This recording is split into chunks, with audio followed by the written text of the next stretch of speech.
पे सिख थे, उन्होंने इमरान खान को सोने का लोटा दिया था और उस लोटे को इमरान खान साहब गायब कर गए और राजा बाजार में पित्तल के सोने के ऊपर पित्तल का लोटा लेकर उसके ऊपर सोने का पानी चढ़ाकर खुद रख लिया, जो जमा करवाया तोशा खाना में। तो अब ये आपके लीडर को लोटा चोर भी कह रहे हैं, पहले घड़ी चोर कहते थे। जो गद्दार शख्स हो वो अगर उसने खुद जाके लोटा खरीद करके उसको किया होगा तो किया होगा। गद्दारी करके फिर इस किस्म के बयानात देना तो उन्हीं से पूछिएगा। ऐसा लगभग और फजूल बात जो है ये अगर होता तो आपका क्या ख्याल है कि उन्होंने ऐसे वाहियात जो है इद्दत वाले केस बनाए, ये केस छोड़ते जितनी एस्टैब्लिशमेंट खिलाफ है और जितनी नैब खिलाफ है और जितना इस वक्त सीटीडी या इस वक्त जो है आपकी एफआईए खिलाफ जो केसेस घड़ रही है मन घड़त, तो फिर ये एक और केस भी बना देते। शर्म आनी चाहिए, ऐसी बातें करते हुए शर्म आनी चाहिए। जब आप चौहान के कहने के ऊपर एक नई एफआईआर या नया मुकदमा हो सकता है लोटा चोरी के ऊपर भी? नहीं, उसी के खिलाफ जरूर होना चाहिए, फयाजुल हसन चौहान के खिलाफ होना चाहिए। एक ऐसा शख्स जो मुस्तहिक नहीं था, उसको खान ने इतनी इज्जत देकर उसको वजीर बनाया था, उसे शर्म आनी चाहिए थी। उस वक्त वो कहाँ था जिस वक्त ये हो रहा था? क्यों आज उसको 2 साल के बाद जब खान जो है अब उसकी सुप्रीम कोर्ट में 19 तारीख लगी हुई है और इंशाल्लाह रिहाई उसकी मुमकिन नजर आ रही है, तो क्यों ऐसी वाहियात और लग़्व बात कर रहा है?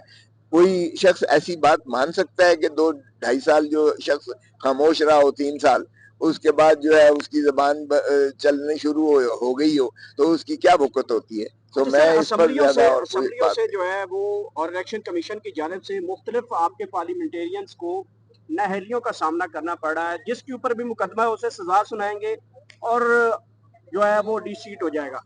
तो असेंबली से तो आपको भगाया जा रहा है, खाली करवाई जा रही है। चले, अगर वो ये समझते हैं कि लोगों के हर दिल अजीज जो एमएनएज हैं या लोगों के जो सही नुमाइंदे हैं उनको यहाँ से निकाल बाहर करेंगे और घुस बैठिए वहां पे बैठ जाएंगे, कोई बईद बात नहीं है। आप देखें कि हमारे 77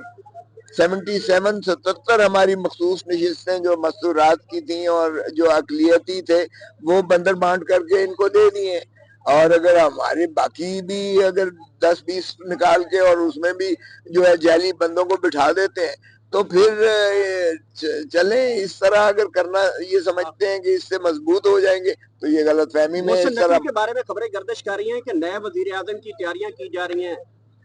अरे बाबा, ये तो मैं कहा कि अगली 27वीं तरमीम भी सुनाई जा रही है, तो 27वीं तरमीम में ये रोल बैक करने जा रहे हैं 18वीं तरमीम को, सूबाई खुद मुख्तारी को खत्म करने जा रहे हैं, एनएफसी अवार्ड को खत्म करने जा रहे हैं, मरकज को मजबूत करके एक किस्म का सदारती निजाम लेने जा रहे हैं। और ऐवान सदर में भी ये जो है जरदारी साहब नहीं की जगह पर भी किसी और को है और वजीर आजम की जगह कुर्सी पर भी कोई और होगा। ये सारे फिर अडियाला जेल में खान साहब के साथ मिलकर फिर ये जो है कोई लाया है। वजीर आजम साहब आपके बड़े बड़े दोस्त हैं, आपसे कोई मशवरा हुआ है? आपने समझाया कि 27वीं आ रही है, जरा पहले हाथ पैर जो है? देखिए, मैं आपकी तवज्जो से बता रहा हूँ, और पहले इतनी खबरें क्यों गर्दिश करती रही कि ऐवान सदर में कोई और आ रहा है और इनको तरदीद करना पड़ी और उनको जो है कहना पड़ा वगैरह वगैरह। तो आपको समझ आनी चाहिए कि भाई जब इस तरह की अफवाहें उड़ती हैं तो उसमें कुछ ना कुछ तो होता है। सर, वजीर आजम साहब मोहसिन नकवी साहब आ रहे हैं और सदर पे कौन आ रहा है, ये जरा वाज़ेह कर दें।